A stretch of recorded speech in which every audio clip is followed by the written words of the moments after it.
Bonsoir à toutes et tous. Merci beaucoup pour votre présence nombreuse ce soir. On est effectivement très heureux de se réunir avec vous pour évoquer des questions relatives au travail, qui sont le fruit de sujets de réflexion que nous portons avec un groupe d'adhérents autour de l'ensemble de ces questions du travail. Et donc, arriver ce soir sur les questions relatives à l'assurance chômage, qui évidemment est interconnectée avec un certain nombre d'enjeux sur la sphère travail, est pour nous tout à fait enthousiasmant. On ouvrira donc sur un temps de discussion avec la salle, après un temps d'échange sur cette table ronde, à 3, à 2 si je puis dire, puisqu'on va confronter deux points de vue d'économistes éminents travaillant sur ces sujets et qui seront probablement pas toujours d'accord, mais c'est ça aussi qui rend l'intérêt de cette table ronde. Donc merci encore pour votre présence nombreuse. Nous faisons écho ce soir au programme du candidat Emmanuel Macron. Effectivement, celui-ci, quand il était candidat, avait défini un objectif à 7% de taux de chômage pour la France d'ici à 2022. À mi-mandat, alors que le chômage baisse en continu depuis 3 ans et qu'il s'établit aujourd'hui à un peu plus de 8%, on y reviendra, allez, on est à 8,3%, disions-nous tout à l'heure, au troisième trimestre 2019 selon les chiffres de l'INSEE. Alors qu'effectivement un certain nombre de réformes ont été conduites autour du marché du travail. Je pense aux ordonnances travail, je pense à la réforme relative à la formation professionnelle, mais également à l'apprentissage et à l'assurance chômage. Alors qu'elles commencent à être mises en place, alors qu'elles commencent effectivement à porter leurs fruits, mais également que l'économie mondiale ralentit, finalement cet objectif est-il toujours tenable? Nous allons nous interroger sur cela, et si oui, comment? Et effectivement, existe-t-il d'autres voies que nous pourrions poursuivre? Nous avons donc, je vous le disais, deux invités ce soir que je remercie vivement pour leur présence. Stéphane Carcicello, professeur à Sciences Po, chercheur affilié à l'Institute for the Study of Labour, chef division emploi et revenus à l'OCDE, avec d'autres missions antérieures, ancien conseiller au ministre de l'économie, des finances et de l'emploi, ancien économiste au Fonds monétaire international. Vous avez travaillé sur de nombreux sujets, et je vais en citer quelques-uns, notamment celles liées aux discriminations au travail, avec un ouvrage que vous avez co-signé en 2018, autour des compétences pour les jeunes défavorisés, avec un ouvrage que vous avez signé en 2016, autour de l'amélioration de l'assurance chômage, avec un ouvrage signé en 2014, et un ouvrage intitulé La machine à trier, que vous avez co-signé en 2011. Évidemment, vous avez signé un certain nombre d'articles également. Xavier Rago, merci également pour votre présence ce soir. Vous êtes président de l'Observatoire français des conjonctures économiques. Vous êtes directeur de recherche au CNRS, CNRS dont on fête actuellement le 70e anniversaire. Vous êtes professeur à Sciences Po et vous êtes l'auteur de Civiliser le capitalisme, crise du libéralisme européen et retour en politique. Nous allons effectivement peut-être rediscuter avec vous de nombreux chantiers sur lesquels vous travaillez et qui, à titre personnel, m'enthousiasment beaucoup, celui autour de l'assurance chômage européenne, mais également des convergences des marchés du travail. Merci à tous les deux pour votre présence. Ce que je vous propose, c'est peut-être de vous exprimer déjà dans un premier temps autour de ce sujet large, et puis nous en viendrons peut-être à quelques questions que j'aimerais pouvoir creuser avec vous, et ensuite on répondra aux questions de la salle. Ça va à tout le monde ? Stéphane, je vous donne la parole en premier. Stéphane Carcio. Stéphane Carcio, je vous laisse la parole. Alors j'avais préparé quelques slides. Mais je ne les vois pas. Nulle part. D'accord. Très bien. Ouais. Je vous en prie, c'est pas grave. Alors non, j'ai préparé quelques slides sur ce sujet qui tournent beaucoup autour des réformes structurelles parce que bon, vous m'entendez là ? Alors, un des gros enjeux, je pense, en France, et un élément de contexte qui est très important, c'est que, bon, dans la plupart des pays développés en Europe et dans le reste des pays de l'OCDE, il n'y a plus de chômage. Il n'y a plus de chômage, on est dans une situation d'emploi de vraiment, alors là, pour le coup, c'est vraie zone. On est dans une situation quasiment de plein emploi. Il y a beaucoup de pays où on a moins de 3% de chômage. D'ailleurs, il suffit de traverser le Rhin pour être à 3,5% de chômage. Et donc le chômage est un vieux souvenir de la crise, sauf dans quelques pays, dont la France. et quelques pays du sud de l'Europe, l'Espagne, la Grèce, l'Italie. Alors, en France, le chômage a été effectivement plus élevé pendant la crise, autour de 10,5%. Et puis, il baisse lentement. Mais il faut quand même savoir que structurellement, ce chômage en France varie entre 8 et 10% depuis 30 ans. Hein, grosso modo. Alors, on est passé brièvement en dessous des 8%, je crois que c'était en 2007, 7,5. Mais bon, grosso modo, on est autour de ça. Donc, il y a des raisons qui sont vraiment structurelles à ce chômage et pas seulement conjoncturelles, même si, bien entendu, la conjoncture joue un rôle dans ces fluctuations. Mais il y a quand même des éléments de fond structurels qui expliquent pourquoi on a aujourd'hui 8,3% de chômage encore en France, alors qu'au niveau européen, même qu'on inclut l'Espagne qui en a 20%, dans la moyenne, on est autour de 6,5%. Hein. Danemark, 5%, Pays-Bas, idem, Royaume-Uni, idem, etc. Bon. Alors, il y a des éléments vraiment structurels. Cela étant, la question qui est posée, c'est est-ce qu'on va arriver aux 7%? Bon, alors, c'est difficile de répondre à cette question. Ça dépend beaucoup de choses. Je pense justement si la conjoncture se retourne, parce que voilà, on se demande quand va survenir la prochaine crise, ça peut profondément remettre en cause le fait qu'on va atteindre cet objectif, parce que le chômage est très sensible à la conjoncture avec un retard d'environ 6 mois. Enfin, il est quand même très sensible à ce sujet-là. Cela étant, si la crise, effectivement, ne survient pas ou si elle n'est pas trop forte, le chômage peut continuer à baisser. On voit qu'on est sur une tendance baissière lente mais continue aujourd'hui, qui est dans un contexte de croissance pas très forte, autour de 1,3% de croissance. Mais avec 1,3% de croissance aujourd'hui, on génère plus d'emplois qu'il y a 15 ou 20 ans. Et d'ailleurs, c'est ce qu'on a vu ces derniers mois et même ces dernières années. En fait, on est sur des rythmes de création d'emplois qui sont très élevés au vu du taux de croissance. On a créé pratiquement 200 000 emplois au premier semestre 2019. C'est un rythme vraiment très soutenu. Alors pourquoi est-ce qu'on a ce rythme très soutenu en ce moment? C'est justement parce qu'il y a eu des réformes justement structurelles qui aident un peu à tirer le chômage vers le bas. Ouais, c'est peut-être là qu'on ne sera pas d'accord avec Xavier. Moi, je suis un économiste, une marché du travail qui pense beaucoup ces questions structurelles et Xavier est vraiment un macroéconomiste qui pourra avoir une vision plus globale et d'autres éléments. Mais moi, je vois beaucoup ces raisons qui sont structurelles. Une des raisons importantes, c'est que depuis 10 ans en France, et ça c'est un élément important de contexte, c'est que les réformes qui sont mises en œuvre dans ce quinquennat sont des réformes qui s'inscrivent pour beaucoup dans une lignée de réformes depuis une dizaine d'années ou depuis 15 ans. Elles sont faites différemment, elles sont faites parfois avec plus d'intensité, elles sont faites parfois avec des compléments et des équilibres peut-être probablement mieux pensés au regard de l'économie politique de la réforme parfois, mais en tous les cas, elles s'inscrivent vraiment dans une tendance longue depuis 10 ans. Alors, la première tendance longue, c'est abaisser le coût du travail au niveau du salaire minimum. Pourquoi? Parce que, et ça c'est un élément qui est vraiment important, et c'est mon premier slide. Si on pouvait avoir une présentation où j'ai pas besoin, voilà. Donc ça, c'est l'évolution du coût du travail au niveau du salaire minimum. On voit que, en fait, la France a un salaire minimum qui est élevé en comparaison internationale, en valeur absolue, très élevé. Depuis les années 90, on baisse le coût du travail systématiquement avec des allègements de cotisations et on le fait de manière ciblée au niveau du SMIC parce qu'en fait, c'est là qu'il y a du chômage.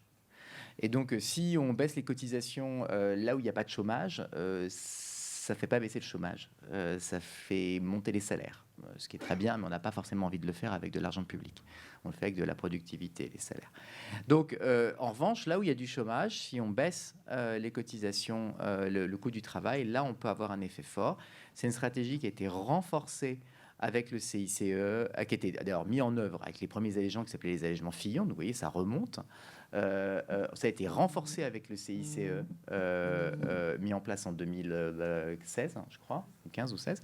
Et puis maintenant, ça a été encore renforcé parce que le CICE a été transformé en baisse de charges. Il y a d'autres charges qui ont été supprimées. Et donc, on voit que, vous voyez, le coût du travail maintenant fait partie, c'est le panel du bas, au niveau du salaire minimum, les cotisations sociales pour l'employeur sont parmi les plus faibles des pays de l'OCDE au niveau du SMIC. Et il y a une grosse différence avec les cotisations du salaire moyen. Bon, cette stratégie, elle est vraiment très importante, je pense, parce que c'est elle qui permet de poursuivre la baisse du chômage. Il faut savoir que 80% des chômeurs en France n'ont pas dépassé le bac, 50% n'ont aucun diplôme. Donc c'est ça qu'il faut avoir en tête comme élément extrêmement important pour comprendre l'impact de cette mesure. La deuxième logique, qui est une logique qui a également été mise en place à la fin des années 90, au début des années 2000, avec la mise en place de la prime pour l'emploi, et qui a ensuite été approfondie avec la mise en place du RSA chapeau. Donc vous voyez, gouvernement de gauche, gouvernement de droite, et puis ensuite à nouveau approfondi avec le gouvernement de Hollande et à nouveau approfondi avec le gouvernement Macron, c'est l'idée de faire que le travail paie. Et ça, c'est important parce que quand on a des allocations sociales et qu'on reprend un travail, on perd ses allocations. Et on perd un certain nombre d'avantages. Et du coup, le fait de travailler 10 heures dans la semaine, ça se trouve, ça ne vaut pas du tout le coup de se lever parce qu'en fait, on perd plus que ce qu'on gagne. Donc, c'est ce qu'on appelle ces taux effectifs de taxation sur le travail qui peuvent être très élevés pour les personnes qui perçoivent des minima sociaux.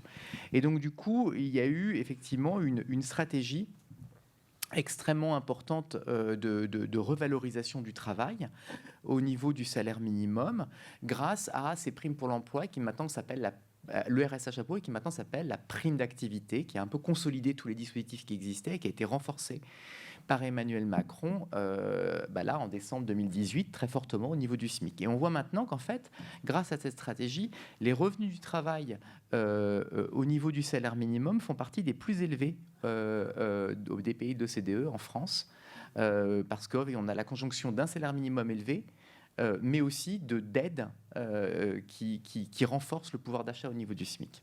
Et donc, quelque part, on a essayé de jouer sur les deux côtés. On essaie, d'abaisser le coût du travail pour que les entreprises créent des emplois, et deux, de faire en sorte que leur travail paie pour que les gens aient envie d'aller travailler. Donc on joue des deux côtés du marché, du côté de l'offre et du côté de la demande, pour faire baisser ce chômage qui est surtout le chômage de peu qualifiés. Alors, je l'ai dit que ces baisses ont surtout ciblé les bas salaires, ça c'est plutôt vraiment très bien.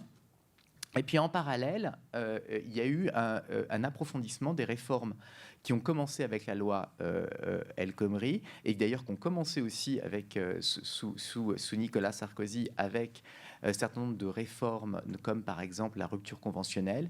C'est l'idée de pouvoir simplifier la rupture du contrat de travail permanent, notamment en CDI, pour que les employeurs aient envie d'embaucher, qu'ils n'aient pas peur d'embaucher, sachant que ce ne sera pas horriblement cher ou trop compliqué le jour où ils doivent mettre fin au contrat.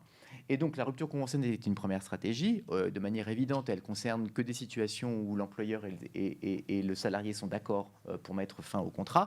Et donc il y a toutes sortes de situations conflictuelles qui rentrent malgré tout dans le procédure de licenciement qui est complexe. Alors, la loi El Khomri a fait quelque chose de très important, c'est qu'elle a clarifié le motif pour licenciement économique, qui était très vague en France et avec une jurisprudence qui variait et qui bougeait. Du coup, quand l'entreprise allait mal, un employeur ne savait pas s'il avait le droit de licencier ou pas et s'il n'allait pas se faire retoquer au prud'homme derrière. Donc la clarification a été vraiment la bienvenue. Et puis les ordonnances sont allées plus loin dans différents aspects. Alors c'est un peu compliqué, mais elles ont fait différents aspects. Elles ont notamment créé un élément très important, un barème d'indemnité lorsqu'on va au prud'homme et que le juge décide que le licenciement n'est pas fondé sur une cause réelle et sérieuse, au préalable, il y avait aucun barème. Ça pouvait effectivement varier un peu de manière, pour une part aléatoire, pour une part qui dépend du cas traité, mais pour une part aussi un peu aléatoire, ça dépend de sur qui on tombait. Et puis maintenant, il y a un barème avec un minimum d'ailleurs et un maximum. Un minimum pour sécuriser les gens. Et puis il y a toutes sortes d'autres mesures comme la sécurisation du périmètre économique de l'entreprise, le fait que voilà, quand on doit effectivement procéder à un licenciement. On ne demande pas la situation de l'entreprise dans le monde entier. On regarde juste le site où doit avoir lieu les licenciements, c'est-à-dire la France, etc., etc. Et vous voyez en fait que ça a un effet fort sur cet index, cet indice qui mesure le caractère plus ou moins strict de la protection de l'emploi dans les différents pays de l'OCDE. Et vous avez la rigidité de la protection pour les CDI en licenciement individuel. Et puis, vous voyez qu'en fait, vous avez un sous-indicateur des difficultés en dessous, et vous voyez qu'en fait, entre 2013, qui est l'ancienne version de l'indicateur, et 2018, qui intègre les ordonnances, la France se rapproche du milieu de la distribution des pays dans ce domaine-là. Et donc, l'idée, effectivement, est de pouvoir effectivement favoriser la création d'emplois en CDI. Sachant que c'est un vrai gros sujet, j'en parlerai dans une seconde, parce qu'en fait, le problème de la France, c'est que 90% des embauches se font en CDD, parce que les employeurs, pour éviter le CDI, parce qu'on ne sait pas trop comment on va pouvoir licencier, embauchent en CDD. Et donc, et ça, j'en reparlerai dans une seconde avec la réforme de l'assurance chômage. Ça, c'est ce que je voulais vous montrer aussi, c'est le montant effectivement alloué par le montant effectivement donné par les juges en cours d'appel, c'est-à-dire même après les prud'hommes, lorsque le licenciement est jugé non fondé. Et là, vous avez en fait, en fonction de l'ancienneté dans l'entreprise, le montant en fait qui est versé en mois de salaire. D'accord. Le minimum en bas, le maximum en haut, enfin 90%, et puis le bleu, c'est la moyenne. Et ce que vous voyez, en fait, ça c'était avant la réforme du barème des indemnités, et ce que vous voyez, c'est que le barème, en fait, qui a été instauré, c'est la ligne noire en bas et la ligne noire du milieu. En fait, elle vient se mettre au niveau de la moyenne. D'accord. Et ça veut dire que demain, enfin aujourd'hui en fait déjà, il ne peut plus y avoir de somme allouée au-dessus de cette ligne noire. Donc vous voyez qu'il y a un effet potentiellement assez fort au vu des décisions qui sont prises aujourd'hui. Oui.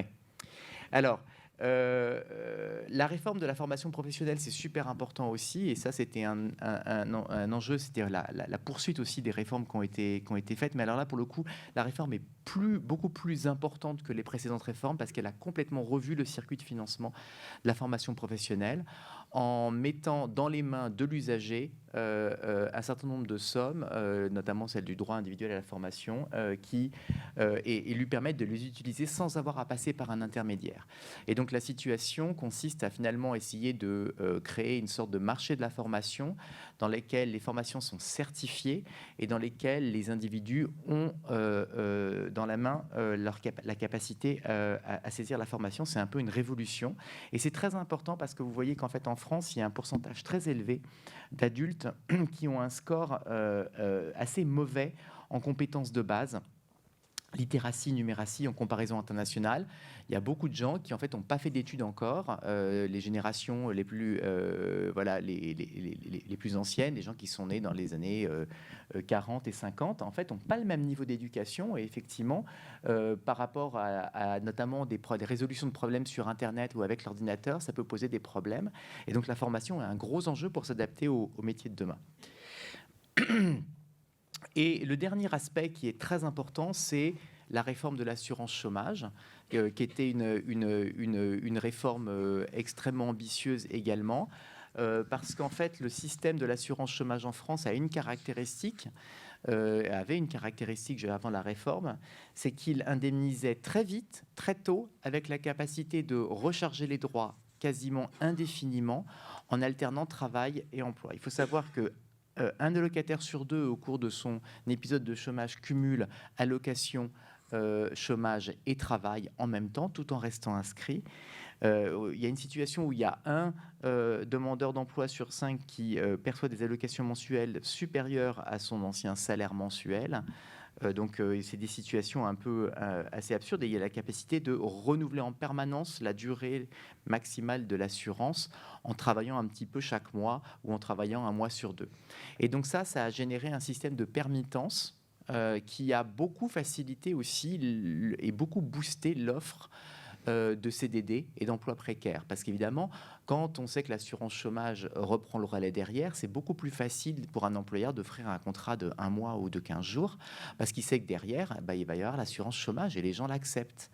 Et il faut savoir que 70% des embauches en contrat de moins d'1 mois sont des réembauches chez le même employeur. Donc on avait ce système de carrousel qui était très fortement subventionné par l'assurance chômage. Et la réforme de l'assurance chômage a beaucoup révisé ça par 2 biais, notamment en demandant de travailler un petit peu plus longtemps. Une durée minimale de travail qui va passer de 4 mois à 6 mois. Et on voit là que la France restera quand même parmi les pays qui ouvrent l'assurance chômage le plus tôt. Donc, pour conclure, une fois qu'on a fait tout ça, qu'est-ce qu'il reste à faire ? En fait, encore pas mal de choses, je pense. Je pense qu'il y a un gros enjeu de formation professionnelle et de compétences dans notre pays. Et la réforme de la formation professionnelle, c'est très bien d'avoir l'application entre les mains. Mais il ne faut pas s'attendre à ce que les gens qui n'ont fait aucun diplôme se saisissent de cette application et soudainement se disent que c'est formidable de faire de la formation. Il va falloir quand même pas mal d'accompagnement. Je pense que c'est un gros enjeu. Il y a un deuxième enjeu très important qui est qu'il y a un problème de mobilité, notamment même chez les jeunes, parce qu'il y a des zones qui sont en déclin économique et des zones qui sont en boom. Et il y a un problème de mobilité, notamment parce que le logement n'est pas très flexible. Il faut savoir qu'en fait, quand on a un logement social dans une ville, on n'a aucune garantie pour avoir un logement social dans une autre ville si on bouge, premier problème. Quand on est propriétaire de sa maison ou de son appartement, pour bouger, il faut vendre, mais il faut surtout racheter avec des frais notariés qui sont très élevés, dont l'essentiel, ce sont des taxes, ce sont des frais de mutation qui se montent jusqu'à 7 à 8% du montant. Donc ça aussi, c'est un frein à la mobilité. Et donc, il y a un gros sujet, à mon avis, de mobilité sur ces aspects-là. Voilà, j'ai terminé. Merci Stéphane Carcillo. Nous allons revenir quand même pour vous interroger sur quelques aspects.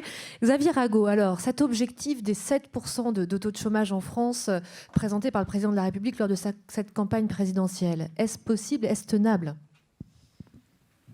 Avant de vous répondre, je vais m'excuser parce que je vais devoir partir un tout petit peu après 8 heures, donc ce qui est extrêmement grossier de ma part. Donc je m'en excuse au préalable. Ensuite, je vais répondre à votre question. Une chance sur 6, 15% de chance. Voilà, c'est fait. Voilà. Donc, pourquoi ? En fait, c'est un peu sérieux en plus ce que je dis. C'est-à-dire qu'à l'OFCE, vous savez, c'est un autre angle que celui de Stéphane, et je vais vous expliquer peut-être 2 différences, la conjoncture, le court terme, et puis une autre dimension sur le marché du travail dans son inscription européenne. Notre prévision à très court terme, c'est qu'effectivement, on a une pente décroissante du chômage, un taux de croissance de 1,4 qui va descendre gentiment vers 1,2, et puis un taux de chômage qui va descendre gentiment vers 7,5% à l'horizon 2022, s'il n'y a pas de crise. Voilà, c'est ça un peu. S'il n'y a pas de crise, c'est quoi la crise ? C'est pas vraiment le Brexit maintenant, c'est une autre dimension, mais c'est un retournement brutal américain et peut-être une crise italienne. Bon, voilà, une crise européenne. Donc ça, c'est des choses, si ça arrive, forcément, il y aura une récession, l'activité va s'effondrer, le chômage va augmenter. Mais ça fait partie des aléas, donc, qui sont peut-être faibles. Donc on est sur une pente, comme a dit Stéphane, de réduction graduelle du taux de chômage. Nous, avec nos meilleures prévisions, on arrive à 7,5. Voilà, ça peut se passer un petit peu mieux. On voit tous les aléas sur la croissance, sur la productivité. Donc, il y a à peu près une chance sur 6 qu'on soit autour de 7%. Voilà, d'où les 15%. Donc, c'est à peu près ce que nous disent la dynamique tendancielle de la France. Pourquoi ? Donc 7%, vous pouvez dire, c'est encore trop élevé pour les raisons qui ont été dites en comparaison internationale. Vous pouvez dire que ça atteint un point bas français depuis 15 ans. Bon. Pourquoi ce résultat globalement pas si mauvais, je dirais ? Il ne faut pas s'en satisfaire, mais globalement pas si mauvais. Ma lecture, c'est 2 choses. La politique globale de ce gouvernement ne casse pas la dynamique de croissance. Même elles contribuent à la croissance, parce que grosso modo, après je parlais de la micro, je serais plus des réformes dont tu as parlé, je serais plus sévère. Mais avant, un petit satisfecit. Merci. Merci, démarrons voilà, en amitié, en convivialité. Invité, mais c'est pas que de la politesse. Et vous pouvez le voir d'un côté négatif, c'est que grosso modo, les mesures gilets jaunes, des 17 milliards, ça fait un gros boost de la croissance. On ne va pas se mentir, ça fait 0,1, 0,2 de taux de croissance. Ça contribue à taux de croissance, à réduction de taux de chômage. Ce gouvernement actuel a fait plutôt de la petite relance budgétaire que de la consolidation budgétaire. C'est important parce qu'il faut voir, il y a 5 ans, ce qu'a fait François Hollande, ce qu'on appelle l'austérité, c'était du sérieux. Il a augmenté les impôts comme jamais on a essayé de les augmenter dans l'histoire des finances publiques d'après-guerre. Il a essayé de faire ça en 2013. Bon. Donc il a complètement cassé le pays. Et moi, je pense qu'une leçon de ce gouvernement, c'est que ces stratégies de réforme, quelles qu'ils soient, je vais les qualifier, je serai un peu plus sévère, mais elles ne se font pas avec de l'austérité. Alors, bon, les gilets jaunes ont aidé aussi. Bon. Mais on est plutôt dans une phase 1 d'expansion budgétaire. Et donc, on ne consolide pas. Alors, on ne consolide pas, qu'est-ce que ça veut dire ? Ça veut dire qu'on ne tient pas les engagements européens. On est hors des clous du traité de Maastricht, du texte européen. Petit 1. On a une indulgence de la Commission, parce que la France, c'est la France, comme disait Juncker. Et puis, une autre raison, c'est qu'aujourd'hui, on est certes à un niveau assez important de déficit. Vous savez, on est à peu près 3,1, 3,2, mais on sait que c'est la bascule CICE qui coûte 0,9 de taux de croissance, de déficit public. Sans ça, on serait à peu près à 2,3. Et tout le monde le sait au niveau européen. C'est-à-dire que grosso modo, la France, pour de vrai, est passée sous les 3% de déficit public, ce qui nous donne une certaine flexibilité européenne. Mais voyez le schéma, on n'est pas dans une phase d'austérité budgétaire. Ma lecture, à moi, indépendamment des goûts personnels, cette stratégie, elle se défend. C'est-à-dire que certains voudraient voir la dette publique décroître plus vite, d'autres décroître moins vite. On peut en discuter, il y a des marges de manœuvre, mais c'est dans l'ordre du raisonnable, je dirais, cette stratégie budgétaire globale, et qu'on aura une réduction de la dette publique qui sera douce. Voilà. Il y a un peu peut-être de marge de manœuvre pour faire un peu de transition écologique, c'est un autre sujet, mais voilà. Bon. Dans tous les cas, la stratégie macroéconomique de ce gouvernement ne casse pas la dynamique de croissance. Point 1. Point 2, sur pourquoi on a des résultats assez bons relativement, encore une fois sans satisfecit, du taux de chômage, c'est que beaucoup d'observateurs sont surpris des créations d'emplois, notamment en 2019. Petite différence, pourquoi ces créations d'emplois ? Il nous a été dit que c'est les réformes. C'est possible, parce qu'on n'en sait trop rien, en fait. Il y a une explication probable qui est que, en fait, qu'est-ce qui a changé surtout ? C'est la bascule CICE. Et on dirait que, vous savez, la bascule CICE, c'était un crédit d'impôt conditionnel aux charges sociales, donc c'était assez compliqué. On a l'impression que les entreprises, pour elles, c'était une baisse d'IS, c'était pas du tout une baisse de charges. Et donc, que le basculement du CICE en baisse de charges effectives plutôt qu'en crédit d'impôt. Bon, ça coûte cher une année, parce que c'est dans les comptes de l'État, mais ça change vraiment la relation des entreprises au CICE, qu'elles ont perçu ça. Maintenant, c'est pérenne, c'est une baisse du coût du travail, et elles sont mises peut-être à embaucher. Donc peut-être il y a un effet de la bascule du CICE qui a boosté les emplois pour ce premier semestre 2019. C'est une hypothèse qui sera largement débattue, vous savez, c'est le charme des économistes. Mais je pense, j'ai l'impression que c'est crédible dans ce que je perçois de l'environnement économique français. Donc voilà, avec ça, disons que le rêve ou réalité, je dirais possibilité, les 7% de 2022. Bon. Maintenant, qu'est-ce qu'on fait ? Qu'est-ce qu'on fait ? Quel est l'objectif ? Moi, j'en dirais 2 choses. Et là-dessus, effectivement, je vais prendre un peu de recul quand je vois le problème français. Ce qui a été dit, c'est juste, la France, c'est compliqué, c'est à la fois un pays du Sud et un pays du Nord. On a un taux de chômage, on ressemble au pays du Sud, et la productivité, l'efficacité d'entreprise, on est quand même, grosso modo, un pays du Nord, on est proche de l'Allemagne. 2 choses. 1, personnellement, sur les réformes qui ont été faites, je dirais que, et je vais peut-être vous surprendre, mais je pense que le but, ce n'est pas strictement de réduire rapidement, brutalement le taux de chômage par des réformes. Le but, c'est de fournir des emplois de qualité à une population éduquée. Voilà. Parce que si vous voulez, et je vais être direct, si vous voulez réduire le taux de chômage, Si vous voulez faire que ça, vous me donnez les clés du camion, moi je vous dis comment réduire le taux de chômage. Je baisse les allocations de chômage des 3/4. Vous allez voir, il n'y aura plus de chômeurs, c'est pas dur. Si c'est ça le but, voilà, on sait comment réduire le taux de chômage s'il faut le faire. C'est pas ça qu'on veut. C'est pas ça qu'on veut. On veut une population formée, une population incitée, une population responsabilisée pour les finances publiques. Donc on veut une transformation assez profonde, notamment de notre problème éducatif, qui est tous ces jeunes, que Stéphane connaît très bien aussi, tous ces jeunes qui sortent du système éducatif qu'on n'arrive pas à qualifier. Donc je pense qu'il y a quand même deux optiques qui peuvent être complémentaires, certes, mais il y en a une qui est centrale, cruciale, essentielle, c'est la formation des jeunes. Et on sait où ils sont. Ils sont dans bordure périphérique, c'est des jeunes qui ont une localisation et qui cumulent plusieurs difficultés d'insertion dans la société française, si vous voyez ce que je veux dire. Donc il y a peut-être un effort à faire qui peut avoir un impact budgétaire positif, c'est-à-dire grosso modo creuser les déficits, mais on investit dans du capital humain, dans l'intelligence. Moi, personnellement, une chose, je suis assez critique sur la réforme d'assurance chômage de court terme. Il y a des choses sur lesquelles je suis d'accord, ce qui a été dit, la permittence, vous savez, l'indemnisation était journalière, ce qui permettait le cumul, il fallait le changer. C'est sûr, il fallait le changer, il fallait faire des réformes. Après, envoyer au signal que le chômage, même dans la simulation la plus structurelle à court terme, est un fait qu'il faut baisser les allocations chômage pour remettre les gens au travail, en les incitant, parce qu'on a un problème d'incitation, je ne le vois pas vraiment dans les données en France. Je vois un problème de qualification, même d'employabilité tout court de jeunes qui sortent du système éducatif, qui ne maîtrisent même pas parfois les fondamentaux du travail en équipe. Donc, personnellement, mais c'est un débat complexe où l'économiste que je suis n'a que peu de choses à dire, ça dépend des choix politiques. Hein. Ça, c'est votre métier, c'est pas le mien. Personnellement, j'ai l'impression qu'on sous-estime un petit peu l'effort éducatif dans le message qu'on envoie aux populations les plus précaires. Point 1.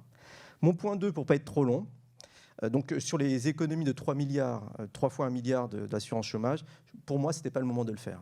On a supprimé les emplois aidés. On peut en débattre sur l'efficacité des emplois aidés dans le secteur marchand.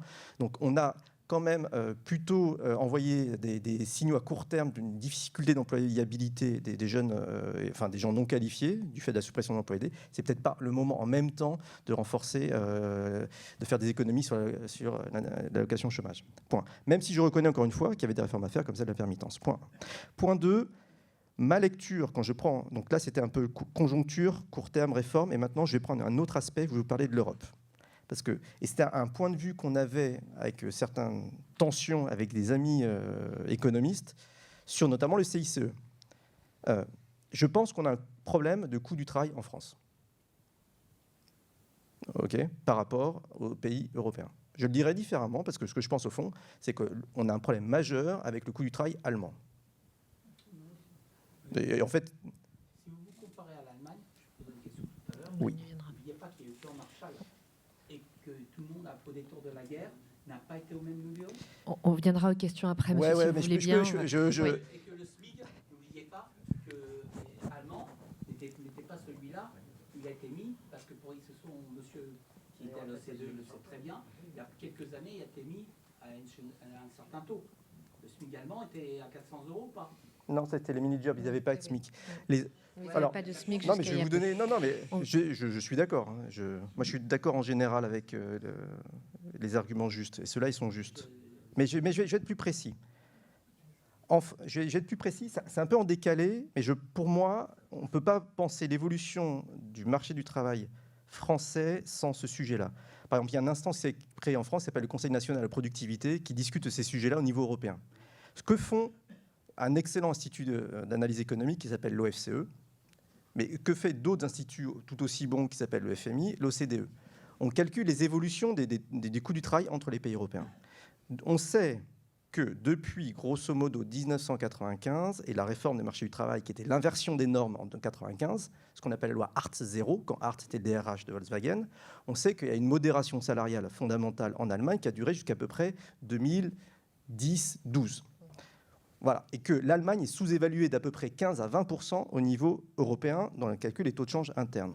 On le sait, je vous donne les chiffres FMI, parce que vous n'allez pas croire l'OFCE, vous devriez, mais je vous donnerai les chiffres FMI. Les FMI ont fait le même calcul. On sait qu'on a un problème massif de déséquilibre des salaires de la zone euro depuis la création de la zone euro. L'Allemagne, pour moi, ce n'est pas du dumping social, c'est une résultat de la mauvaise réunification allemande. Les Allemands le savent. Hein. Donc ce qu'ils ont fait en 2015, c'est qu'effectivement, ils ont introduit un salaire minimum à un niveau élevé, 9,5 € par heure, très élevé. Et je vous assure que vous discutez en 2014 avec nos amis allemands, jamais ils disaient un SMIC, c'est du socialisme français, jamais, plutôt mourir, dialogue social dans les entreprises. Non, ils ont été obligés d'introduire un SMIC parce qu'ils n'arrivaient même plus à contribuer à l'évolution des salaires. C'est une des meilleures bonnes nouvelles européennes que cette introduction du SMIC. Et donc, les Allemands jouent aussi coopératif au niveau européen. Je ne veux pas tenir un discours simpliste. Mais ils sont en train de réinstitutionnaliser le marché du travail parce qu'ils avaient un coût du travail qui était trop faible et dont les inégalités augmentaient, les mini-jobs, etc., etc. Donc, ils sont au voisinage du plein emploi et il y a une dynamique des salaires qui est réelle. On voit que les salaires repartent, mais pas tant que ça, en fait, quand on regarde dans les faits. Donc, on a un problème de désajustement des salaires européens. Un autre exemple, je vous donne, mais vous le savez, de ces chiffres-là, la France et l'Allemagne, on avait la même capacité exportatrice en 2000. On était à l'équilibre du balance courante. Aujourd'hui, la France est le pays le moins exportateur de la zone euro. On est le seul pays négatif, on n'arrive plus à exporter, on perd des parts de marché.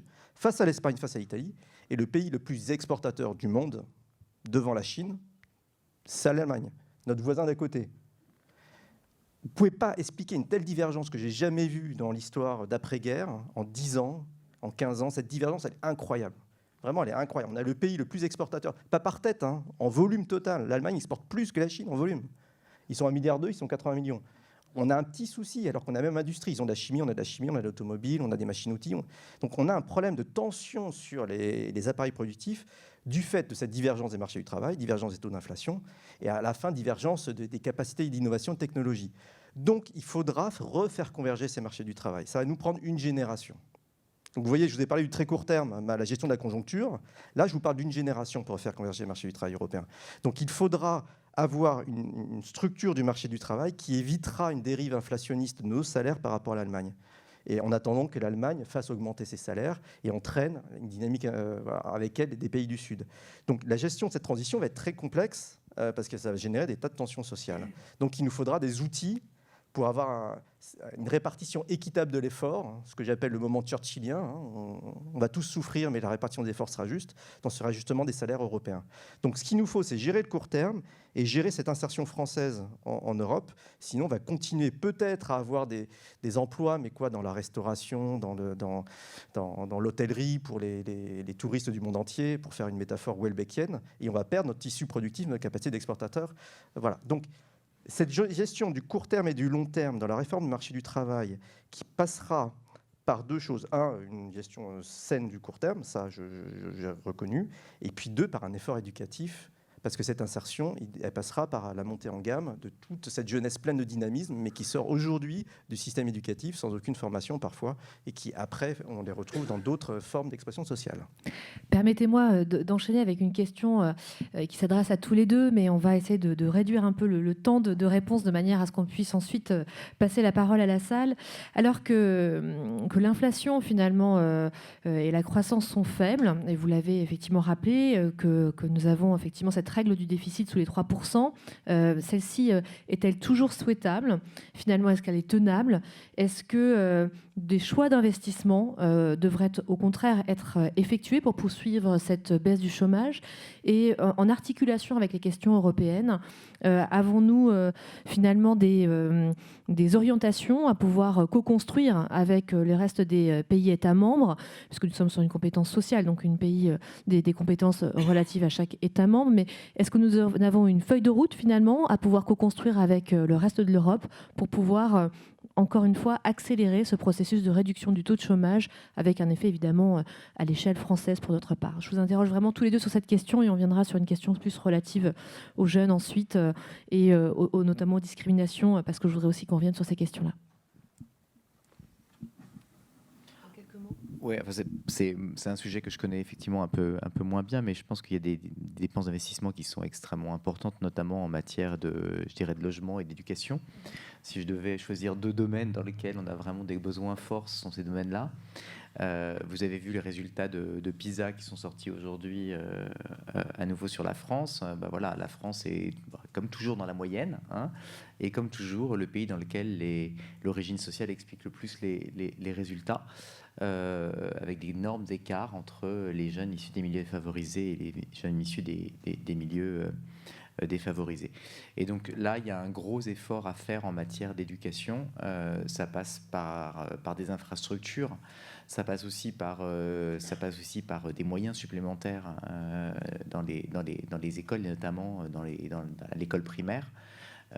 C'est extrêmement important parce que c'est là que se fait le décrochage. Vous savez, chez les jeunes qui sont défavorisés, le décrochage, on peut pratiquement le voir même à la sortie de l'école maternelle. Et en fait, après, ce qui est un peu déprimant, c'est que l'écart ne fait que se creuser au fil des années, parce que la machine renforce les avantages et les désavantages. Et donc pour ça, il faut changer de méthode, il faut renforcer les moyens. C'est la stratégie actuelle, en tous les cas. On le voit avec les premières années de CP. Il y avait le dédoublement des classes de CP. On voit bien que c'est pas suffisant de dédoubler une année puis ensuite de retomber dans ce système. Donc on voit qu'on a un très gros sujet. Et comme l'a dit Xavier, c'est super important pour l'avenir. C'est cette machine qui en fait a nourri le chômage. C'est vraiment très important. Et le logement aussi, parce que dans les zones en tension, il y a une grosse difficulté de logement il faut favoriser clairement la mobilité à travers le pays, et notamment la mobilité des jeunes. On pense que les jeunes sont plus mobiles que les autres, mais en fait, quand on regarde, ils sont moins mobiles. Ils sont moins mobiles que les autres parce qu'ils ont plus de difficultés à trouver un logement. Merci. Alors, les 3% sont une règle d'un autre âge. Bon. C'est vrai, bien sûr. Emmanuel Macron l'a affirmé au moment où seule la France était dans un déficit supérieur à 3%, et au moment où la France sortait du déficit de 3%. Donc, c'est le moment où ce déficit des 3% ne mord plus pour la France qu'on mène l'offensive contre la règle des 3%, alors qu'elle ne s'applique à plus personne en Europe. Vous voyez un peu Donc, moi, la façon dont j'ai perçu ça, cette déclaration, c'est un signal pour la nouvelle commission, pour avoir une gestion intelligente et politique des règles, la nouvelle commission qui se met en place. Bon, c'est un jeu que je comprends. Mais cette règle des 3%, donc encore une fois, elle ne va pas s'appliquer à la France dès l'année prochaine, puisqu'on sera largement en deçà. Ça laisse des marges de manœuvre, ou pas. Ça dépend pour quoi faire. La question, c'est est-ce qu'on a des marges de manœuvre pour effectivement stimuler de l'investissement national et européen, et comment articuler les deux niveaux ? Est-ce qu'on va... Et donc, aux questions, même si c'est au niveau européen, forcément, il y a quelqu'un qui va payer. Enfin, l'argent européen, ce n'est pas l'argent gratuit, hein, c'est des contributions des pays. Et donc, la question, au fond, derrière, c'est la question de à quel point on est tendu, énervé, exaspéré sur la dynamique de la dette publique. Est-ce qu'on profite des taux bas pour avoir un petit peu de dette publique et utiliser ça de l'investissement, bien sûr, intelligent ou pas ? Petit 1. Et petit 2, qu'est-ce qu'on en fait de cet investissement ? Quelles sont les poches d'investissement public dont le rendement économique et social est le plus important ? Je pense que c'est les deux questions. Sur la première, est-ce qu'on peut utiliser des taux bas pour augmenter un peu la dette publique ? C'est un débat complexe. Moi, je suis plutôt à penser oui. Quand je vois l'histoire des finances publiques françaises, quand je vois les comparaisons internationales, les marchés financiers se battent pour avoir des dettes publiques. Les taux d'intérêt sont bas, ça veut dire qu'ils acceptent vraiment les taux très très bas. Et moi, comme je suis quelqu'un de gentil, s'ils veulent la dette publique, j'ai plutôt envie d'en donner. Donc, donnons la dette publique aux marchés financiers s'ils en veulent. Les taux d'intérêt sont négatifs. Et investissons pour moderniser différents aspects de notre économie avec cet argent. Faire quoi ?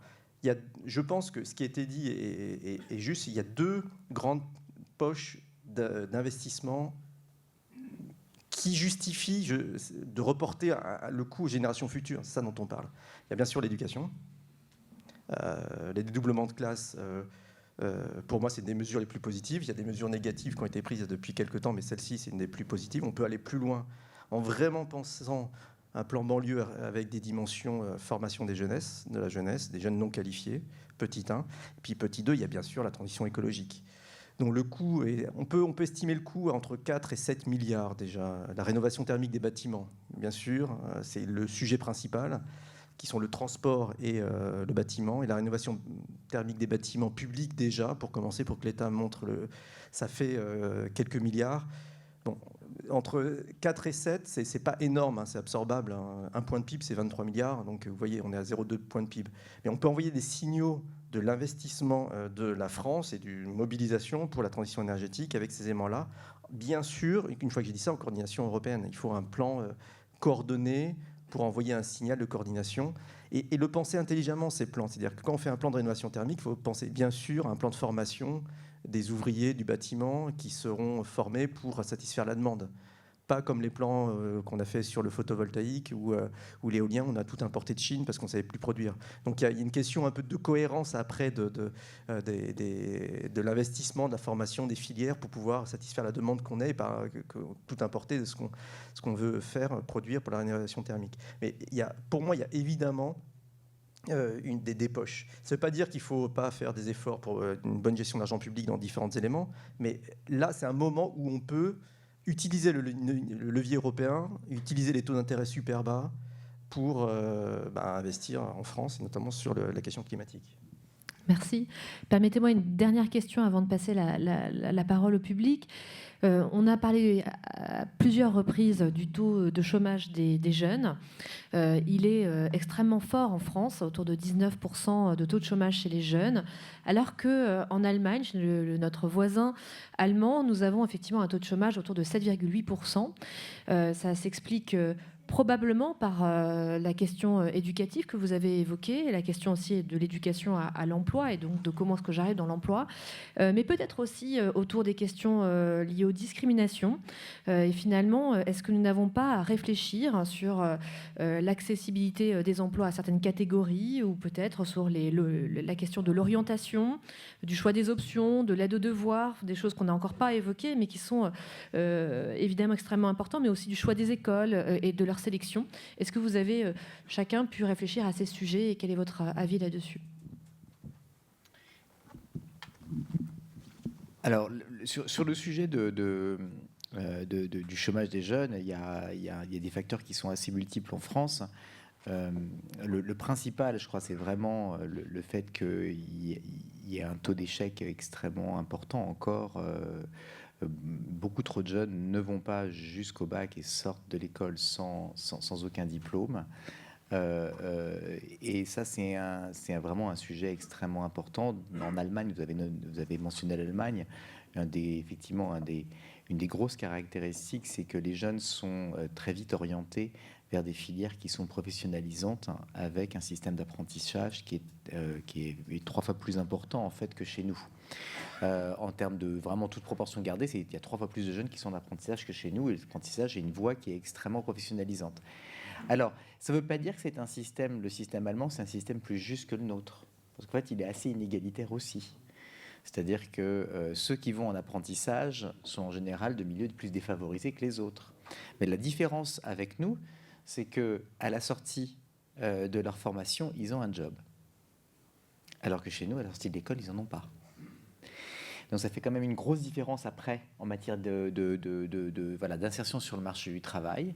Et donc, je pense que la réforme qui a été faite de l'apprentissage va clairement dans le bon sens, puisque l'idée, c'était de libérer un peu l'ouverture des centres d'apprentissage en levant les freins administratifs, et puis de faire en sorte qu'un jeune qui arrive avec qui a trouvé une entreprise, arrive aussi avec son financement dans le centre d'apprentissage. Maintenant, je pense qu'un des gros enjeux de l'apprentissage en France, c'est de faire en sorte qu'il y ait des places dans les entreprises. Et ça, c'est pas facile de développer les places dans les entreprises. C'est vraiment un des très gros sujets. Alors, la discrimination, je crois qu'il y a clairement un sujet de discrimination en France à l'égard de certaines minorités, ethniques ou religieuses notamment. Je ne saurais pas vous dire s'il est plus fort en France qu'ailleurs. C'est assez difficile à dire, très honnêtement. Il est clairement perçu, en tous les cas avec acuité. Est-ce que dans les faits, il est plus fort? En tous les cas, quand on essaie de le mesurer objectivement avec ce qu'on appelle des campagnes de testing sur CV, on voit qu'il y a vraiment des différences très fortes de taux d'accès à l'emploi entre un jeune issu de l'immigration et un jeune qui a un nom franco-français.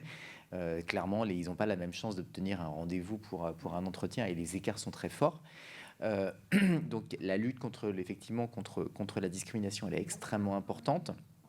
Il faut poursuivre, mais ce que je veux dire, c'est qu'en fait, les écarts se creusent avant l'entrée sur le marché du travail. Ça, c'est vraiment important. C'est-à-dire qu'en fait, il y a des facteurs éducatifs qui sont très importants, qui font que les jeunes issus de l'immigration, justement parce qu'ils viennent souvent de milieux moins favorisés, arrivent sur le marché du travail, ils n'ont pas les codes, et ils n'ont pas les compétences nécessaires pour s'insérer. Donc ça surajoute. Donc les deux effets se surajoutent. Ça dépend. Ça dépend des populations de ton. Non. Je vous assure, il y a des populations. Il faut regarder la population des hétérogénéités françaises. Je vous assure. Bon, moi, sur le taux de chômage des jeunes, j'ai un point général, c'est que je pense qu'effectivement, le problème, c'est le problème de discrimination et d'accès à l'emploi et du système français qui est un des systèmes qui reproduit le plus effectivement les inégalités sociales. Hein. Les enfants d'ouvriers ont beaucoup plus de chances d'être ouvriers ou chômeurs, et les enfants de cas de sub d'être... alors, je vous laisserai débattre entre vous, c'est pas mon sujet. Moi, ce que je voulais dire, c'est la chose suivante, c'est que si je prends maintenant le taux du chômage global, chez les jeunes, il y a un aspect significatif, c'est que très souvent, le taux de chômage des jeunes, si vous le prenez, c'est 2 fois le taux de chômage général. Donc il y a une dimension un peu globale de l'activité économique qui fait que les deux évoluent un peu systématiquement. C'est vrai, pour tous les pays, c'est assez symptomatique, même en Grèce, etc. Donc il y a pour moi, ma lecture, c'est pour ça que je disais qu'il y a un problème de reproduction de discrimination, mais pas un problème de niveau global, c'est que voilà, cette régularité même européenne et internationale a été surprenante. Vous voyez que quand ça va mieux, le taux de chômage souvent, c'est les personnes qui ont le moins accès au marché du travail, comme les jeunes, les immigrés et les femmes, qui fluctuent beaucoup plus que le cœur du marché du travail français, qui est un cœur installé. Et donc, quand ça va mal, le taux de chômage des jeunes augmente beaucoup plus vite, et quand ça va mieux, il diminue beaucoup plus vite, et en moyenne, à peu près 2 fois la moyenne. Donc, c'est un taux de chômage qui est très, très sensible à la conjoncture par rapport au taux de chômage général, petit 1. Petit 2, donc c'est pour ça que ce qui me semble, c'est des questions internes à la jeunesse, au milieu social français, qui sont plus intéressantes que le niveau global du taux de chômage des jeunes et les pistes évoquées. Et la réalité de la sociologie française mérite débat, apparemment. Merci à tous les deux. Ce que je vous propose, pour permettre à Xavier Rago de partir à son prochain rendez-vous, merci vraiment encore à chacun d'entre vous de vous être libérés ce soir, c'est que la première question lui soit destinée pour qu'il puisse au moins jouer l'exercice de répondre à une de vos questions. Donc la première question, je vous propose qu'elle soit destinée à Xavier Rago. On va passer le micro. Bon, bravo. On peut les applaudir.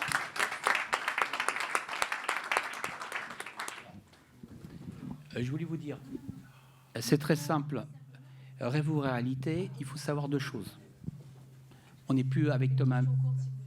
Courte. On n'est plus au temps de Thomas Malthus ou de l'ère keynésienne. Il faut voir la réalité des choses. Je veux dire, c'est très simple. Maintenant, il faut coller. On est dans une Europe, vous citez tout le temps l'Allemagne, vous, et on cite tout le temps les pays nordiques. Si on veut, citer ces pays, il faut s'aligner sur leur façon de faire économique. Nous, on a un ADN. On est la patrie des droits de la liberté et de l'homme.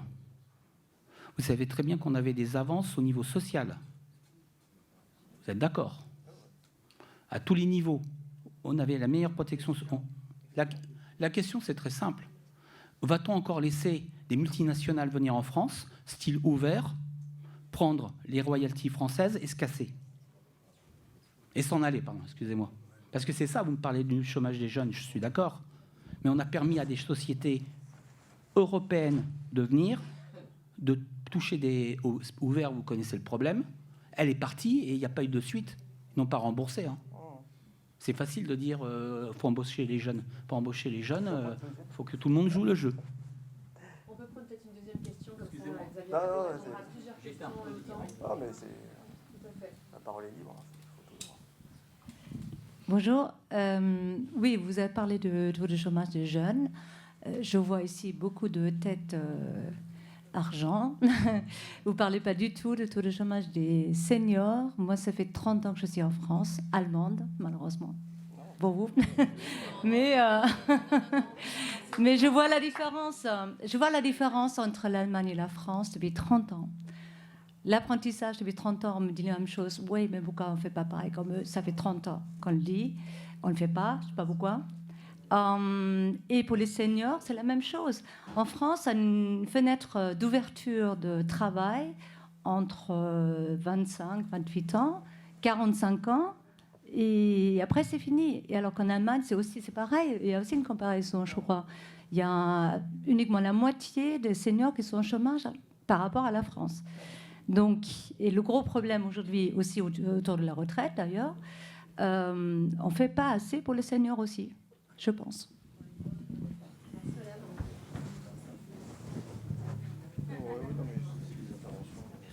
Une dernière, il répond à la question. Je ne vais pas répondre.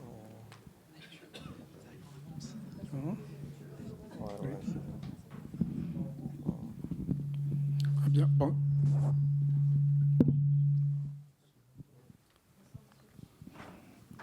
Bonsoir à toutes et à tous. Je m'appelle Germain Betola. Je voulais poser une question. Bon, dans l'AMLE, aujourd'hui déjà, nous sommes au 3 décembre. Ben, c'était la journée internationale des personnes handicapées.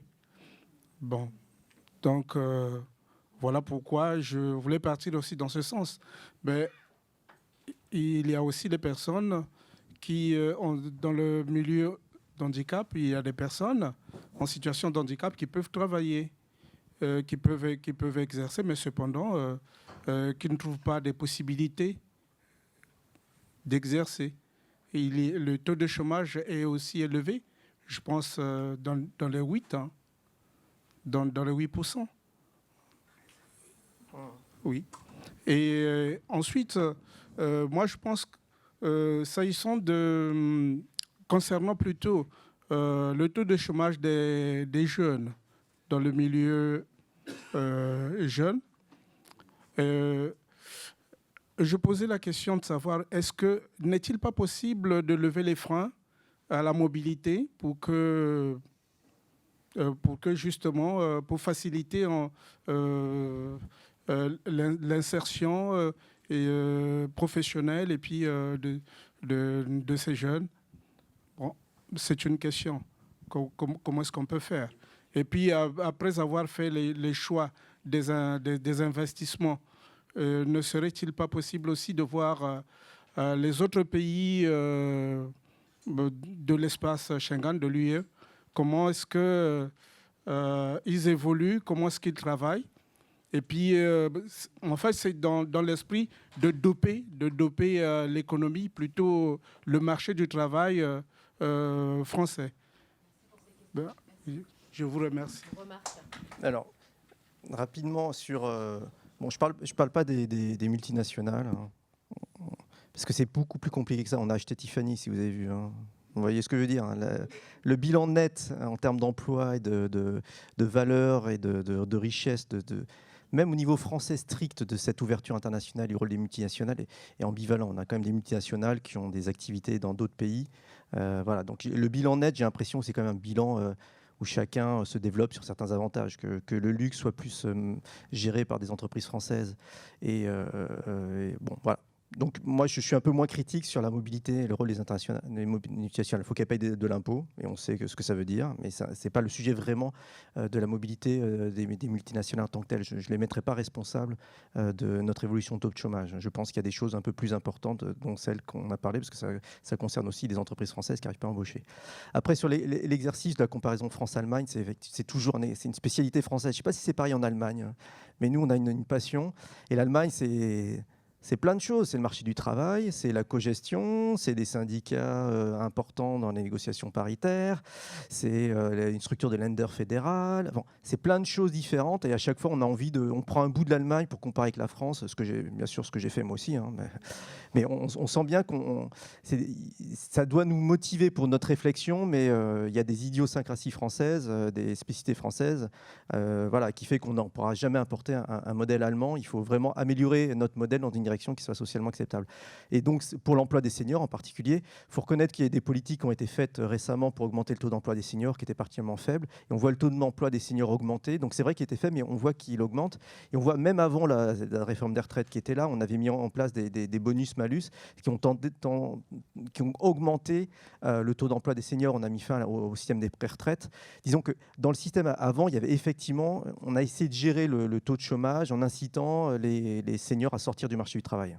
Ça, c'était pas la bonne politique. Et on est revenu et c'est depuis quelques années maintenant, on est revenu vers une compréhension un peu plus favorable à l'augmentation du travail des seniors qui commence à porter ses fruits globalement. Donc, cette dimension-là est en train de changer en France. Je ne vais pas parler de la réforme des retraites, vous me permettez de ne pas multiplier les sujets, mais ça augmente. Et après, sur les travailleurs handicapés et autres, je crois que c'est un sujet vraiment spécifique sur lesquels j'ai l'impression qu'il y a un petit peu plus d'efforts publics et de sensibilisation de l'opinion. Parce que ce n'est pas que la faute de l'État toujours, des sujets comme cela, sur les discriminations. C'est aussi, parce que c'est un côté assez français de dire souvent l'État pourrait faire, l'État, etc. C'est aussi une attitude des entreprises, une attitude des employeurs, une attitude des collègues qui discutent dans les entreprises, qui rendent les postes de travail plus accessibles, qui réservent certains postes de travail au rez-de-chaussée plutôt que dans les étages, etc. etc. C'est un peu une modification globale de notre rapport à certains handicaps qu'il faut changer en France. Donc là-dessus, ça ne demande pas forcément beaucoup d'argent, ça demande sûrement des campagnes assez importantes de sensibilisation, de modification des mentalités, mais tout n'est heureusement pas à faire d'argent public. Merci beaucoup. Sur ce, on vous remercie beaucoup. Je crois qu'on peut vous applaudir. Vraiment, merci beaucoup. Merci d'avoir accepté cette invitation. Merci encore, à très bientôt. Stéphane, je vous passe la parole sur ces sujets. Oui, sur la question des seniors, je suis complètement d'accord avec ce que vient de dire Xavier Rago. Il y a un sujet qui est important, c'est le sujet de la formation. Je crois comme je l'ai dit, il y a un problème de formation en France depuis longtemps. On dépense beaucoup d'argent, mais en fait, ça ne va pas là où il faudrait que ça aille, ni sur les bonnes personnes, ni sur les bonnes formations. Donc la réforme était extrêmement importante. Un des gros sujets pour maintenir les seniors en emploi, effectivement, c'est d'avoir une formation continue, pas zéro formation jusqu'à 50 ans, puis un peu de formation. Il faut de la formation continue tout au long de la vie, à partir de 40 ans. Et en fait, on voit qu'à partir de 40 ans, les taux de formation chutent de manière dramatique. Et écoutez, madame, moi, je suis là pour vous dire ce que je sais. Voilà. Après, si vous n'êtes pas d'accord, je le veux bien, mais enfin bon, c'est pas la peine de m'interrompre. Sinon, je peux partir parce que j'ai autre chose à faire aussi, vous savez. Donc, je vous dis, c'est vraiment la question de la formation, c'est vraiment quelque chose qui est important pour les seniors. C'est un des gros accès, un des gros leviers de maintien dans l'emploi des seniors. Le taux de chômage des seniors en France, c'est un des taux les plus faibles, en fait, parmi les différents groupes. Les seniors sont moins au chômage que les jeunes, sont moins au chômage que un certain nombre que des groupes plus actifs. En fait, ce qui se passe, c'est que quand ils tombent au chômage, ils restent au chômage très longtemps. Et ça, c'est le gros sujet. Après, ils ont beaucoup de mal à retrouver un emploi. Donc, le gros, et on a beaucoup de mal à leur faire reprendre un emploi. Pour des raisons d'incitation, mais pas seulement. Pas seulement, aussi pour des questions d'offres d'entreprise. Donc le gros sujet, c'est de leur permettre de ne pas quitter notre travail. En fait, à partir de 55 ans, 56 ans, il faut rester en emploi le plus longtemps possible. Je crois que ça, c'est un des gros sujets. Et je suis aussi assez d'accord sur le fait qu'il y a aussi une responsabilité sociale des entreprises vis-à-vis des jeunes, vis-à-vis des personnes souffrant de handicap. Je crois qu'en fait, si on prend par exemple le cas de l'Allemagne, dont on parle beaucoup ce soir, en Allemagne, le fait de s'occuper des jeunes et de les prendre dans l'entreprise pour les former, ça fait partie de la responsabilité des employeurs. Ils se sentent impliqués et responsables de la formation d'un grand nombre de jeunes. C'est compris que dans leur filière, il y a toujours une place pour la formation parce que les postes, dans les premiers postes d'entrée dans l'entreprise, c'est des postes qui nécessitent d'avoir un apprentissage. Et donc, il y a une vraie responsabilité, il y a un vrai sens de responsabilité. Et je crois que ça, c'est quelque chose aussi à développer. Et pour le développer, il faut que les employeurs se sentent responsables d'un certain nombre de filières ou de dispositifs d'insertion, soit pour le handicap, soit pour les jeunes. C'est vraiment important de leur donner aussi, de les mettre responsables de certains nombre de choses pour qu'eux-mêmes se sentent co-gérants de ces dispositifs. Est-ce qu'il y a des questions? Je vous propose qu'on en prenne 3 également, comme ça permettra de rebondir sur les questions. S'il vous plaît, si vous voulez bien faire des questions, mais véritablement des questions et des questions courtes. Merci beaucoup.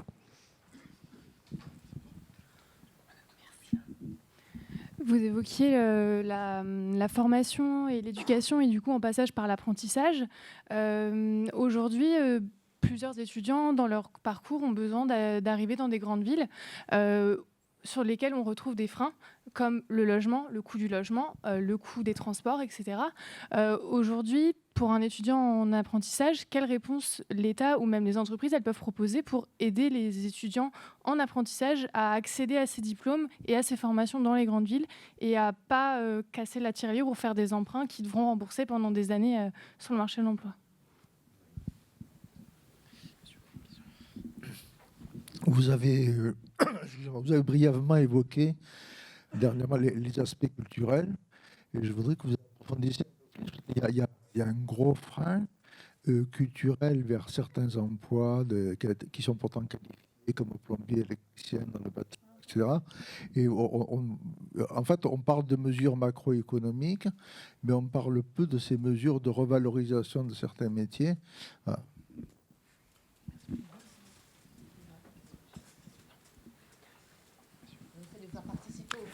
Oui, bonsoir. Alors, j'ai une question sur la corrélation entre le chômage et la création d'entreprises. Voilà, j'ai le sentiment qu'il y a deux effets.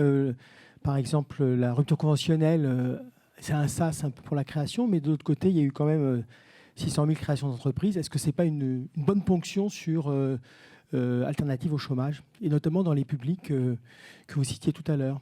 Moi, j'habite Colombes et je peux vous dire qu'il y a beaucoup d'auto-entrepreneurs à Colombes et c'est un bon sas pour développer son propre emploi. Ok. Ouais, alors sur la mobilité des jeunes, je crois qu'il y a effectivement un vrai besoin d'aide à la mobilité géographique de ceux qui font des apprentissages et qui doivent parfois changer de région ou de ville. Et là, il y a un sujet, logement étudiant, en fait, puisqu'en fait, ces apprentis, ils sont étudiants, hein, ils ne sont pas à l'université, mais ils vont au centre d'apprentissage et travailler à un autre. Et donc, il y a un très gros sujet sur leur logement. C'est très important de les accompagner là-dessus. Et je crois que la réforme de l'apprentissage, un des gros enjeux, et ce qu'il va falloir poursuivre en France, c'est de simplifier les démarches. Ça reste... Alors, il y avait des problèmes de financement. Les jeunes trouvaient une entreprise, ils n'avaient pas le financement pour trouver pour financer le centre d'apprenti. Il n'y avait plus de place. Ou ils avaient une place en centre d'apprenti, mais ils ne trouvaient pas l'entreprise. Bon, on a essayé de régler ce problème, en tous les cas, du côté du financement du centre d'apprentissage. Ça, c'est un premier point. Mais ça reste quand même extrêmement compliqué pour eux. D'abord, il n'y a pas vraiment d'accompagnement et d'accompagnement des jeunes pour trouver une entreprise. C'est pas facile. Souvent, ils sont laissés à eux-mêmes. Et une fois qu'ils ont trouvé l'entreprise, qu'elle est loin, où est-ce qu'ils vont se tourner pour trouver un logement?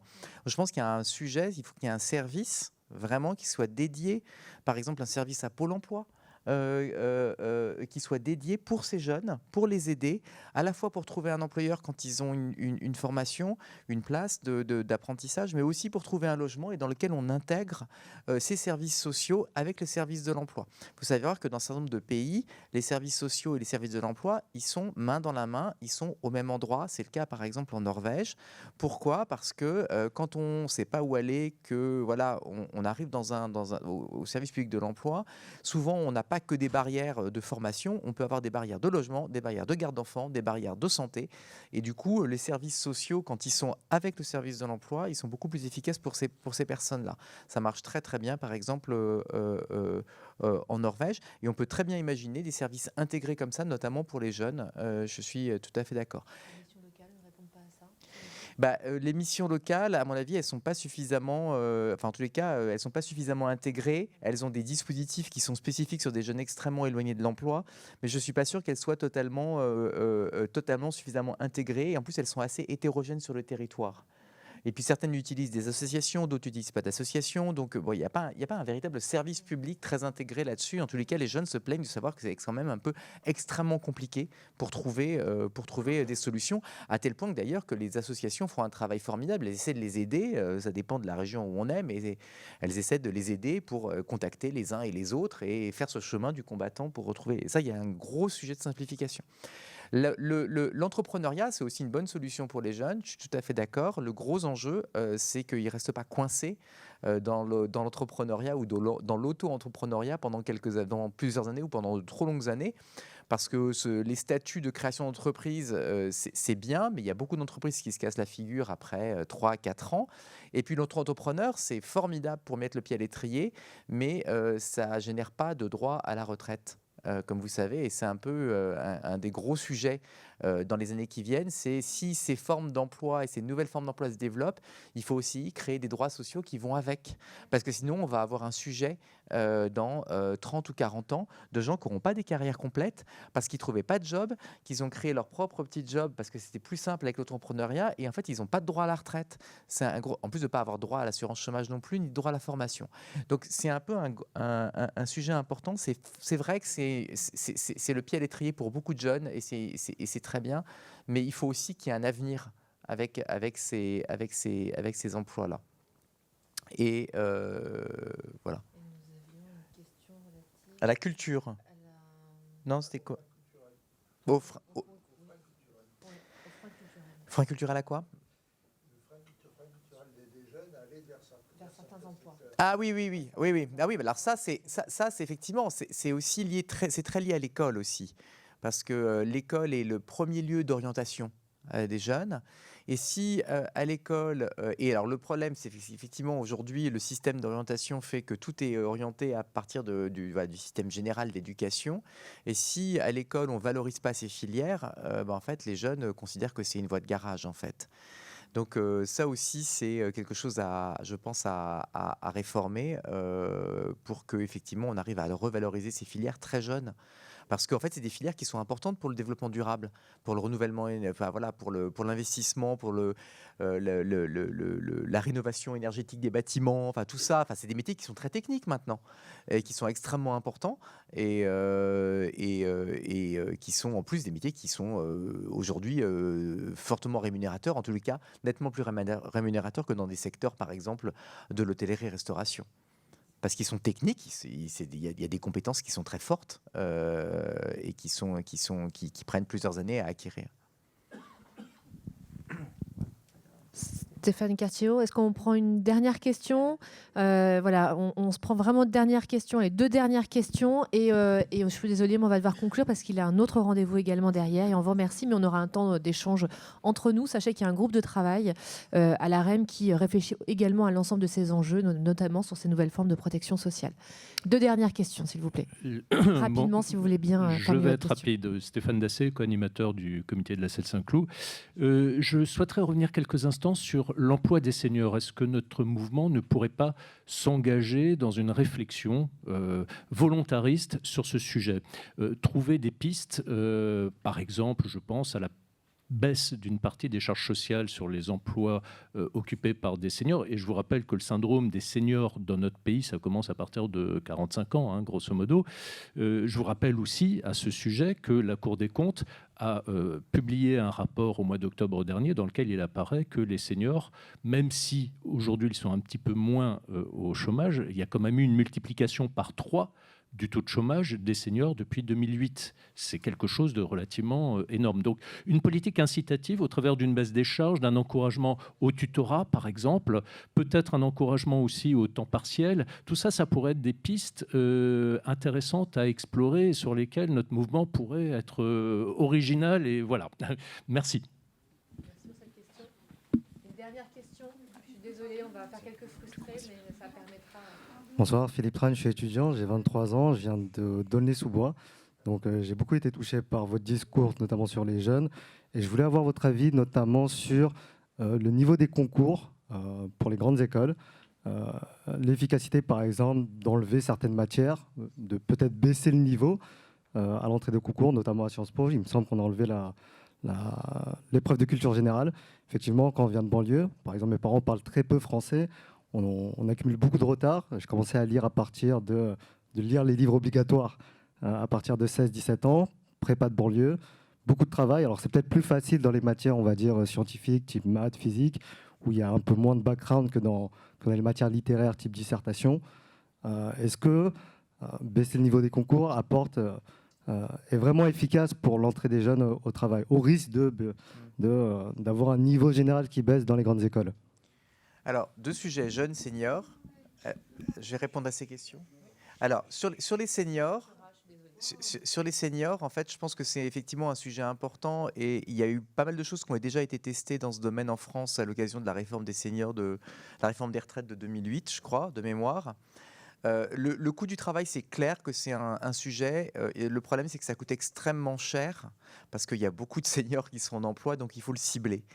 Soit on le cible sur les bas salaires, soit on le cible sur les personnes qui sont au chômage depuis plus de 6, 8 ou 10 mois ou un an.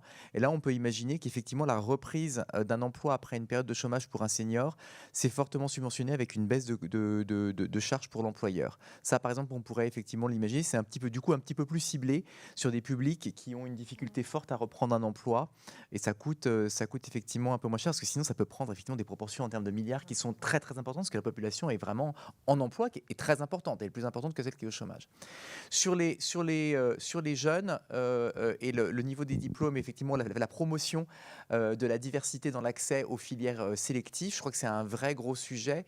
Il y a plusieurs dispositifs d'accompagnement des jeunes dans les lycées et d'engagement aussi des étudiants qui viennent de ces filières sélectives pour accompagner les jeunes qui n'ont pas les bons codes et les aider à passer le cap du concours. Ça, c'est des stratégies qui existent, c'est des stratégies qui s'appellent Premier de Cordée en France, qui sont fortement développées, qui se développent de plus en plus, mais qui ont des résultats plutôt assez favorables. L'autre stratégie, c'est de changer le concours lui-même, comme vous l'énoncez. Je pense que le sujet, c'est pas tellement de baisser le niveau du concours que de changer le type d'épreuves et de mieux pondérer les épreuves.